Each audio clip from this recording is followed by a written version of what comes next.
প্রিয় সাহেব, মায়ের সাথে পিতা অন্যায় করলে সন্তান কার পক্ষ নেবে? আপনি কার পক্ষ নেবেন? আপনি নীরব দর্শকের মতো চায় থাকবেন, আব্বা আম্মা দোনোকার মধ্যে দিয়ে এভাবে থাকবেন, মা আই লাভ ইউ, আব্বা আই লাভ ইউ। আমি জানি এসব আজ বলি লাভ নাই, তোরা মায়ের পক্ষ হয়ে নেবি। আমি একদিন অন টেস্টে জসিম ভাই বরে দুয়ার টুয়ার বন্ধ করি, আপ যাই একটু টেস্টিং করলাম, এসে হলাম ইয়া কার পার্টি।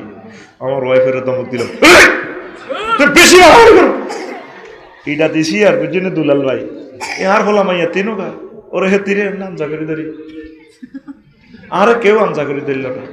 তাই এমনি খাড়াই কইলাম, কিতা করছি তোর মার হেডের ভিতরে কার বাপ, এতে যে কাবড়িটা হিলছে আর আর আর আর তোর হেডও কার বাপ, কি রে হুত তোর কথা এটা কার রে, আই দিছি না তোর হেডও কার বাপ, মাতে না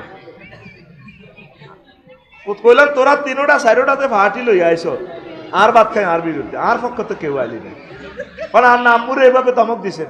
আগে একটু পোস্ট লইলাম আর দেখি আর কি ফায়ার সার্ভিস আইতে দেরি, দেখলাম কোনো উলান নাই, আমি একটা ধমক দিছি আর বুঝছেন মুহূর্তে সব উলান হাজির। আগে ফাটি কোনো করতো নি আর জানা হয়ে গেছে।